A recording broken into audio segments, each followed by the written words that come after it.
false information can be, well, deadly. Facebook Chief Operating Officer Sheryl Sandberg talked with us about her company's efforts to stop it. She also told us about a new initiative to help the global economy through the coronavirus pandemic. Yesterday, Facebook announced the company would give $100 million to 30,000 small businesses in more than 30 countries. We asked her why Facebook decided to step in now. These are unprecedented times, maybe the defining time of the century, and small businesses all around the world are really struggling. They are worried that their doors are closing, unable to make payroll. We announced today we're going to have $100 million in grants, mostly cash and some ad credits on Facebook. Is that what spurred it, Sheryl? Businesses reaching out saying, please, we need help? Yeah, businesses reaching out directly. And we're very close to small businesses because, so many, 140 million small businesses use the Facebook platform. I'm a small business owner and I'm listening to you. How do I get the money? What do I need to do? Well, go to facebook.com/grants4business. We're going to ask you to tell us about your business. We're going to ask you to tell us what your plans are to weather the storm and how you're going to use this money. And we're going to try to help. I also heard that you all are partnering with the WHO, the World Health Organization, to make sure that the information on Facebook is correct. What exactly does that mean? What are you all doing? Well, we want people to get accurate information. So from the beginning, we've been working with the WHO to take down any harmful information, debunk claims that are false, but also get their information in front of people. Has there been a lot of false information, do you think, on your services that you thought this was necessary?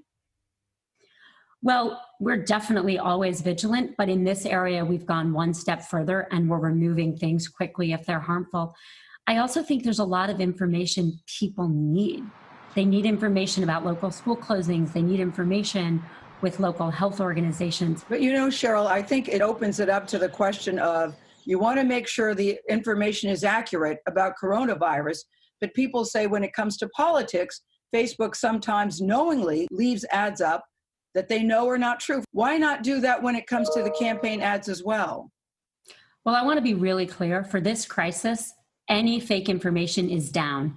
It is down no matter who the source is. It can be a politician, it can be anyone. If it's harmful and it's fake, it's down. But will you do the same thing going forward about when it comes to politics, campaign 2020, removing false ads? Or is the policy not changed on that?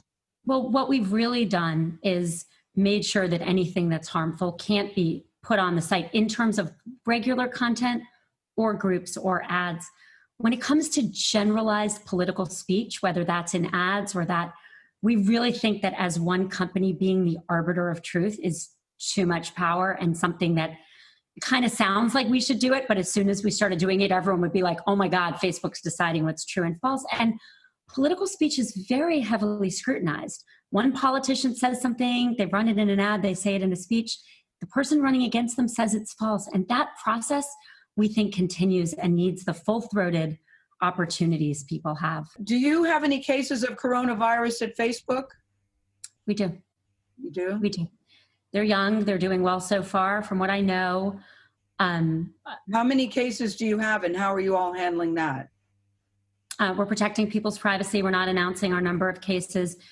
For me, the employees that have allowed me to know who they are, I've been directly in touch. Some have wanted their privacy, and I've respected that. Mm-hmm. And we're just doing everything we can to help people.